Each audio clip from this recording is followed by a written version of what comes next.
మొత్తానికి యువగలం పాదయాత్రకి పవన్ కళ్యాణ్ గారు వెళ్తారా వెళ్ళరా అనే చర్చ జరిగింది.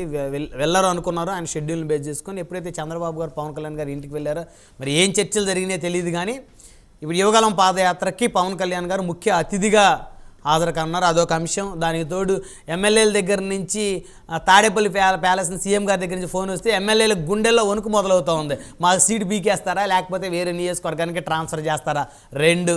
ఇకపోతే హరిరామ జోగే గారు ఎవరైతే కేసీఎస్ వ్యవస్థాపక అధ్యక్షులు ఉన్నారో మరి 50 మంది అభ్యర్థుల పేర్లు అయితే విడుదల చేశారు.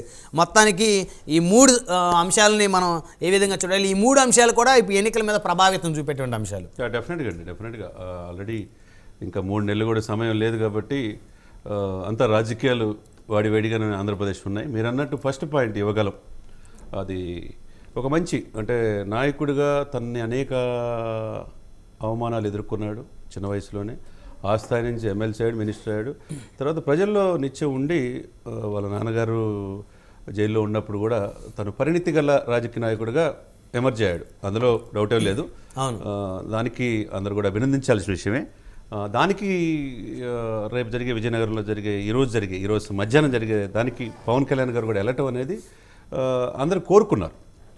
మొన్న రాలేదు, ఎందుకు రాలేదు, తర్వాత చంద్రబాబు నాయుడు గారు కలవటం కావచ్చు, 2.5 గంటల సుదీర్ఘమైన డిస్కషన్ కావచ్చు. అంటే ఇది పవన్ గారికి రాకపోతే మిత్రధర్మం ప్రకారం ఏదో వీళ్ళిద్దరి మధ్య ఉన్నది అనేది అధికార పక్షం విమర్శించవచ్చు, కొంతమంది మేధావులు విమర్శించవచ్చు, అనలిస్టులు విమర్శించవచ్చు. ఆ అవకాశం ఇవ్వకుండా మనం కలిసి వెళ్తున్నాం కాబట్టి రాజకీయం చేద్దాం, అధికార పార్టీని దించాలనే ఆలోచన ఉన్నది కాబట్టి అది వెళితేనే మంచి సైన్ వెళ్ళిద్ది. అటు జనసేన పవన్ కళ్యాణ్ అభిమానులు కావచ్చు, ఇటు టీడీపీ క్యాడర్ కావచ్చు, దాదాపు 6 లక్షల మంది ఈ సభలో హాజరవుతారంటున్నారు. దానికి ఒక మంచి ప్లాట్ఫారంగా మీరు తప్పకుండా రావాలనేది పొత్తులో భాగంగా పవర్ షేరింగ్ కావచ్చు, పొత్తులు కావచ్చు, సీట్లు కావచ్చు, పార్టీ ఏ విధంగా వెళ్ళాలని కావచ్చు, చంద్రబాబు నాయుడు గారు అనుభవం రీత్యా 2.5 అవర్స్లో డిస్కషన్ జరిగిన మాట వాస్తవం. ఈరోజు ఆయన వెళ్ళటం కూడా చాలా మంచి పరిణామంగా మనం భావించాలి. అధికార పార్టీని ఏ విధంగా మీరు అన్నట్టు రెండో పాయింట్కి వెళ్తే కనుక ఆయన కాలు వస్తే తాడేపల్లి క్యాంప్ ఆఫీస్ నుంచి భయపడే పరిస్థితులు నిన్న మనం చూస్తున్నాం. 40 మంది ఎమ్మెల్యేలు దాదాపు బెంగళూరులో వెళ్ళినట్టుగా, దాంట్లో 3 మంత్రులు ఉన్నట్టు కదా. ఇవన్నీ కూడా రకరకాల స్పెక్యులేషన్స్. అంటే రెడ్డి గారు నవ్వుతున్నారు కానీ ఉన్న మాట వాస్తవే. చాలామంది మంత్రులు సీట్లు కూడా మారుతున్నాయి, 11 సీట్లు మారినాయి. కాకపోతే ఇక్కడ ఏంటంటే ఎందుకు ఇట్లా ఈ పరిస్థితి వచ్చింది అని బ్రహ్మనాయుడు గారు చూసుకుంటే కనుక రెడ్డి గారికి కూడా తెలుసు. ఇక్కడున్న తెలంగాణ రాష్ట్రం కేసీఆర్ గారు ఎట్లయితే అందుబాటులో ఉండడు, ఎమ్మెల్యేలకు మంత్రులు కూడా అపాయింట్మెంట్ ఉండదు అనే పాయింట్లో సేమ్ అదే ఎలిగేషన్ కావచ్చు. అది నిజమే, ప్రజలు అనుకుంటుంది ఏంటంటే సీఎం గారు అందుబాటులో ఉండరు, సీఎం గారు సీఎం అపాయింట్మెంట్ ఇవ్వలేదని అందరికీ తెలిసిన విషయమే. ఆ పాయింట్ ఆఫ్ వ్యూలో వ్యతిరేకత ఉన్నారు ఎమ్మెల్యేలో కావచ్చు, ప్రజల్లో కావచ్చు. రెండోది అమరావతి విషయంలో కావచ్చు, లేకపోతే ప్రజావేదిక కూల్చివేత విషయంలో కావచ్చు. ఆ తర్వాత అన్ని కృష్ణానది ఒడ్డును కూల్చేస్తారని చెప్పి ఏది కూడా కూల్చాల. అంటే ఓన్లీ చంద్రబాబు నాయుడు గారి మీద కక్షపూరిత అనే పాయింట్ ఆఫ్ వ్యూలో. 3 చంద్రబాబు నాయుడు విషయంలో అందరూ కూడా అరెస్ట్ విషయంలో సానుభూతి చేసుకోవటం కావచ్చు. 4 అభివృద్ధి విషయంలో హైదరాబాద్లో చూసుకోండి, కేసీఆర్ని కంపేరింగ్ చేసుకుంటే హైదరాబాద్ ఓటర్స్ అందరూ కూడా పట్టణ ఓటర్లు అభివృద్ధి బాగుందని చెప్పేసి బీఆర్ఎస్ కేసీఆర్. కానీ అక్కడ అభివృద్ధి పాయింట్ ఆఫ్ వ్యూలో ఎటువంటి ఇండస్ట్రీస్ లేవు, పరిశ్రమలు లేవు. సీకోస్ట్ గుజరాత్ తర్వాత అంతుండి కూడా అక్కడ లేకుండా పోవటం అనేది ఇవన్నీ కూడా పారామీటర్స్లో ఈ వ్యతిరేకత, ప్రజల్లో వ్యతిరేకత ఉండడానికి ఆ పాయింట్ ఆఫ్ వ్యూలో ఉన్న ఎమ్మెల్యేలు కనుక ఎవరు కూడా సీటు కోల్పోరు. అట్లని నాకు సీటు మళ్ళీ కావాలనే కోరుకుంటారు, లేకపోతే నా ఫ్యామిలీకి ఎవరికొకరికి ఇవ్వాలని కోరుకుంటారు. ఆ సమయంలో చాలా ఆయన తీసుకుంది అది ప్రశాంత్ కిషోర్ స్ట్రాటజీ కావచ్చు, ఏదైనా కావచ్చు. చాలామంది విమర్శిస్తున్నారు. కానీ ఇక్కడ జగన్మోహన్ రెడ్డి గారు చాలా వ్యూహాత్మకంగా ఉంటున్నారు. ఎందుకంటే 2019లో వరల్డ్ కప్ క్రికెట్తో పోల్చుకుందాం. బ్రహ్మనాయుడు గారు వరల్డ్ కప్ వాళ్ళే సాధించారు, 151 ఎమ్మెల్యేలు, 22 మంది ఎంపీలు. మళ్ళీ వరల్డ్ కప్ 2024 కావాలని కోరుకుంటారు కదా. దాంట్లో సింగిల్ రన్కి అవుట్ అయ్యేవాళ్ళు, 2 రన్లకు అవుట్ అయ్యారు కాదు, 4, 6 కొట్టేవాళ్ళు వాళ్ళకి కావాలి. కాబట్టి చాలామంది ఏంటంటే ఆయన్ని జగన్మోహన్ రెడ్డి గారిని విమర్శిస్తున్నారు. కానీ ఈ పాయింట్ ఆఫ్ వ్యూలో ఆయన వ్యూహాత్మకంగానే పొలిటికల్ స్టెప్స్ తీసుకుంటున్నాడనే అనుకోవాలి. ఆ పాయింట్ ఎందుకంటే గెలుపు అవతల ఇలా మార్జిన్ 2014 కావచ్చు, 2019 కావచ్చు, 2024 కావచ్చు 2 to 4% ఉంటుంది. మనం 2019 ఎలక్షన్ చూసాం, అది ఆయనకి 49.5 వచ్చింది, ఇప్పుడు 39.5 వచ్చింది. 2 to 3 6.5 జనసేన వచ్చింది. అది ఇప్పుడు 18% పెరిగిందని చెప్పి జనసేన క్యాడర్ నుంచి వస్తుంది. వీళ్ళకి 2% పెరిగిన 42 ప్లస్ ఇక్కడ 18 పెరిగిన ఏ విధంగా 62 అయితే 38 కన్ఫర్మ్ తగ్గిపోయే పరిస్థితి ఉంది.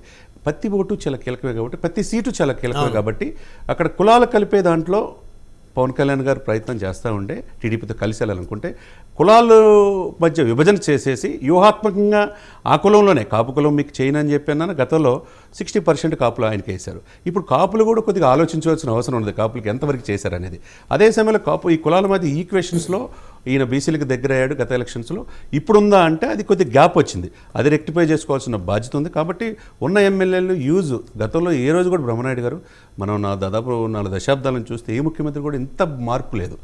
ఇప్పుడు అక్కడ రాజకీయాలు పుట్టిన దగ్గర నుంచి కూడా ఒక్కసారిగా ఇన్ని పొలిటికల్ ట్రాన్స్ఫర్ లేదు.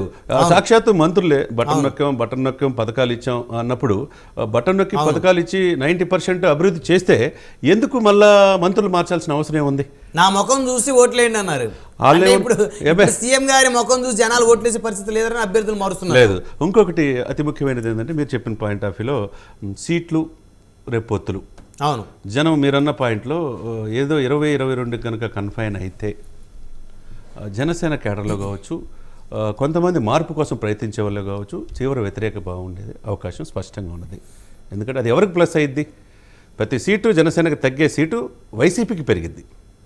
అది టీడీపీ కూడా చంద్రబాబు నాయుడు గారు కూడా ఈ సందర్భంగా తెలుసుకోవాలి. 175 కాన్స్టిట్యున్సీలో గౌరవప్రదంగా నేను మొదటి నుంచి చెప్తుంటే చాలా ఏదో ఈజీగా విమర్శిస్తున్నారు 60 సీట్లు ఎట్టిస్తారని చెప్పి.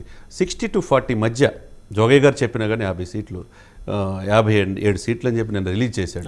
ఆ స్ట్రెంత్ దాదాపు 65 సీట్లు 10,000 ఓట్లు పెరిగినాయి కాబట్టి 2019లో గెలుపోవటంలో వచ్చినాయి.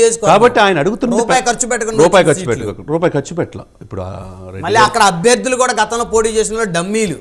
ఆ పాయింట్ ఆఫ్ వ్యూలో అధికార పార్టీకి అంగబలం డమ్మీలు అంటే ఆర్థికంగా రాజకీయంగా బ్రహ్మనాయుడు గారు చంద్రబాబు నాయుడు గారికి అనుకూలంగా పనిచేయాలని డమ్మీలు పెట్టారని మీరు చెప్తున్నారు. ఇప్పుడు ఒంగోలు ఉంది. ఒంగోలు ఎవరైతే పోటీ చేశారో రియాజ్ గారు అక్కడ ఆయన 10,000 పైగా ఓట్లు సాధించారు. అయితే ఆయన ఆర్థికంగా కొద్దిగా వీక్ గా ఉండడం వల్ల అంత తక్కువ ఓట్లు వచ్చినాయి. ఆయన చంద్రబాబు గారికి ఎట్లా అనుకూలంగా ఉంటాడు? ఆయన మొదటి ఇక్కడ సార్ ఆయనకు వచ్చినప్పుడు చెప్తారు. ఇక్కడ నేననేది ఏంటంటే గౌరవప్రదంగా చంద్రబాబు నాయుడు గారు చేసుకోవాలి. ఈరోజు ఏం జరగబోతుందో సాయంత్రం చూడాలి. వీళ్ళ పొత్తులు ఏ విధంగా పోతాయి, పవర్ షేరింగ్ ఏంది, ఇవన్నీ కూడా ఉంటాయి.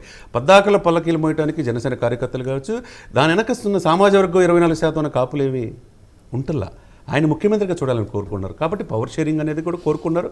అదేవిధంగా గౌరవప్రదంగా 40 నుంచి 60 సీట్ల మధ్య జోగయ్య గారు చెప్పినట్టు కావచ్చు, గౌరవప్రదంగా ఉండాలంటే సీటు పెరిగే కొంది వైసీపీకి గ్రాఫ్ తగ్గిపోద్ది, జనసేన సీటు తగ్గే కొంది వైసీపీకి గ్రాఫ్ పెరిగింది. ఇది టీడీపీ కూడా ఆలోచించుకోవాలి. గౌరవప్రదంగా ఉంటే ఇరువురికి సంకీర్ణ ప్రభుత్వంకి జగన్మోహన్ రెడ్డి గారిని దించాలంటే ఇప్పుడున్న రాజకీయాల్లో చాలా కష్టం. ఆ వ్యూహాలకి మనం పొదును పెట్టుకొని వీళ్ళిద్దరూ అరమరికలు లేకుండా రేపు బీజేపీ కూడా ఒక వారం 10 రోజుల క్లారిటీ వస్తుంది. బీజేపీ కూడా కలిసి వెళ్ళే అవకాశం, వారికి కూడా 14 సీట్లు పొత్తులు వేస్తారనేటువంటి చర్చ కూడా సాగుతోంది. ఆంధ్రప్రదేశ్లో స్పష్టమైన ఇది కనబడుతుంది. మొత్తానికైతే సీట్లు సరిగ్గా కనుక డిస్ట్రిబ్యూషన్ అవ్వకపోతే, అంటే పొత్తులు సరిగ్గా కనుక జనసేన సీట్లు ఇవ్వకపోతే వ్యతిరేకత ఏదైతే మీరు అన్నట్టు ఆ వ్యతిరేక ఓట్ బ్యాంక్ వైసీపీకి వెళ్తుంది, కానీ టీడీపీకో లేకపోతే జనసేన లేదా ఇంకో పార్టీకి పోయే పరిస్థితి లేదు. రైట్, మళ్ళీ వస్తాను మీ దగ్గర. మనతోటి హనుమంత్ రెడ్డి గారు, వైఎస్ఆర్ కాంగ్రెస్ పార్టీ సీనియర్ నాయకులు. హనుమంత్ రెడ్డి గారు, గుడ్ మార్నింగ్ అండి. Good morning sir. మీకు ప్యానల్ ఉండే సభ్యులకు, ప్రైమ్ 9 ప్రేక్షకులు అందరికీ very very good morning sir. మొత్తానికి జగన్మోహన్ రెడ్డి గారి దగ్గర నుంచి ఒకప్పుడు ఫోన్ వస్తే ఆనందంగా పులకరించిపోయేటువంటి నియోజకవర్గంలో పెద్ద స్థాయి నేతలు కానీ లేకపోతే ఎమ్మెల్యేలు కానీ ఇన్ఛార్జీలు కానీ ఈరోజు సీఎం గారి దగ్గర నుంచి ఫోన్ వస్తుంటే అమ్మో సీఎం గారి దగ్గర నుంచి ఫోన్ వస్తూ ఉంది, నా సీటు పీకేస్తున్నాడా లేకపోతే నన్ను మా ఊరు నుంచి ఇంకొక ఊరు పంపిస్తున్నాడా అనే